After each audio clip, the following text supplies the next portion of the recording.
안녕하세요. 지식의 반찬을 더하다입니다.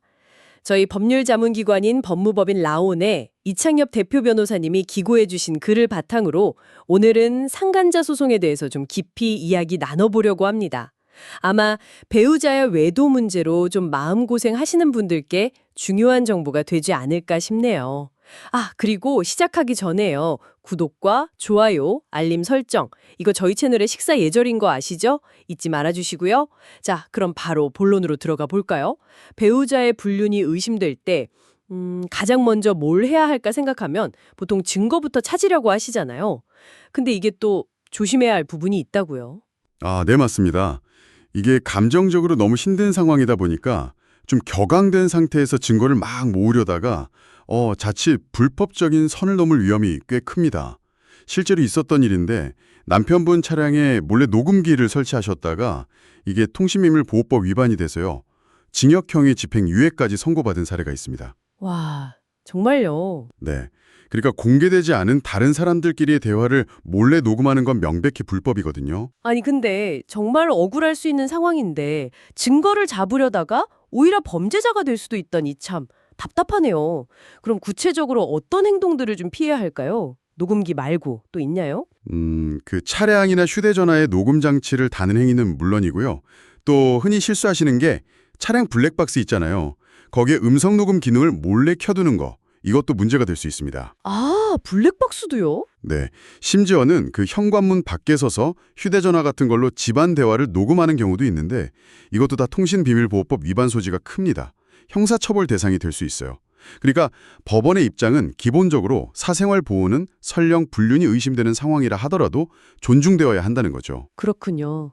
하긴 2015년에 간통죄가 폐지됐으니까 이제 형사처벌은 안 되지만 민사소송으로 위자료를 받으려면 증거가 필요할 텐데 이게 더 까다로워진 셈이네요. 합법적인 증거 수집이 정말 중요하겠어요. 네, 정확히 보셨습니다. 그래서 사실 혼자 진행하시기보다는 법률 전문가라고 꼭 상담을 해보시는 게 필수적이에요. 개인의 상황에 맞춰서 어떤 증거가 유효한지 또 그걸 어떻게 합법적으로 모을 수 있는지 그런 전략을 세워야 하거든요. 네네. 예를 들어서 소송에서 좀 유리해지려면 배우자와 상간자의 어떤 부정적인 육체적 관계를 입증할 만한 증거가 중요할 수 있는데 뭐랄까 숙박업소 출입 영상을 확보한다거나 그런 것들이요. 근데 이 과정 자체가 정신적으로 엄청나게 힘듭니다.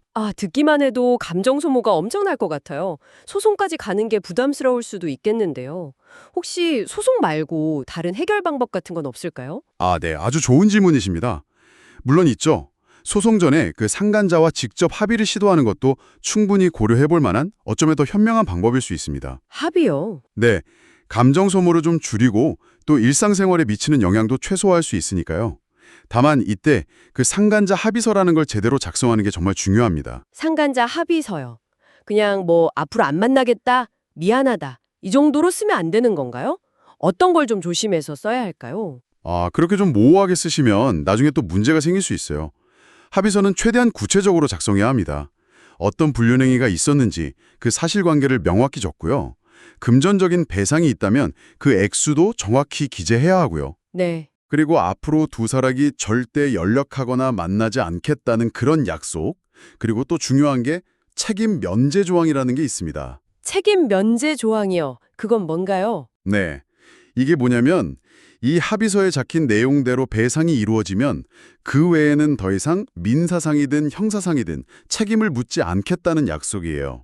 이게 있어야 나중에 딴소리를 하거나 추가적인 요구를 하는 걸 막을 수 있어서 분쟁이 다시 생기는 걸 방지하는 데 아주 중요합니다. 아하, 그렇군요. 그 조항이 꼭 필요하겠네요. 또 어떤 내용이 들어가면 좋을까요? 그리고 이 합의 내용을 다른 사람에게 발설하지 않겠다는 비밀 유지 의무 조항도 넣는 게 좋고요. 만약에 약속을 어겼을 경우, 예를 들어 다시 연락한다거나 했을 때 위약금을 얼마로 할지 그런 규정도 명시하는 게 좋습니다. 네네. 그리고 당연히 양측이 서명하거나 도장을 찍고 작성한 날짜와 장소도 명확히 기재해야 하고요. 가능하면 증인, 주로 변호자가 되겠죠? 증인 서명을 추가하거나 아니면 아예 법적 효력을 더 확실하게 하기 위해서 공증을 받는 것도 좋은 방법입니다. 공증까지요? 네. 그렇게 해두면 나중에 내가 쓴 거 아니다 이런 주장을 하기가 어려워지죠. 원본은 피해자 쪽에서 보관하고 사본을 상간자에게 주면 되고요. 결국 뭐랄까 감정적으로는 정말 힘들고 복잡한 문제지만 법적인 절차를 밟던 아니면 합의를 하던 좀 냉정하고 명확하게 진행하는 게 핵심이군요. 네, 맞습니다. 그래야 이 힘든 과정을 좀 제대로 마무리하고 또 앞으로 나아갈 수 있으니까요. 네, 오늘 이창엽 변호사님의 글을 통해서 상관자 소송과 또 합의서 작성에 대해서 자세히 알아봤습니다. 오늘 이야기 나눈 것 중에 가장 중요한 건 역시 감정에 너무 치우쳐서 섣불리 불법적인 행동을 하기보다는 합법적인 테두리 안에서 전문가의 조언을 구하는 게 중요하다는 점인 것 같아요. 그리고 소송이라는 길 외에도 합의라는 선택지가 있고 만약 합의를 한다면 아주 구체적이고 명확하게 합의서 작성을 해야 한다는 점, 이것도 꼭 기억해 두시면 좋겠습니다. 오늘 내용 들으시면서 더 궁금하신 점이 있으시면 댓글로 남겨주세요. 이창엽 변호사님께서 시간이 되실 때 아마 직접 답변을 달아주실 겁니다. 네, 오늘 이야기는 여기까지 놔두겠습니다. 여러분 오늘도 좋은 하루 보내세요.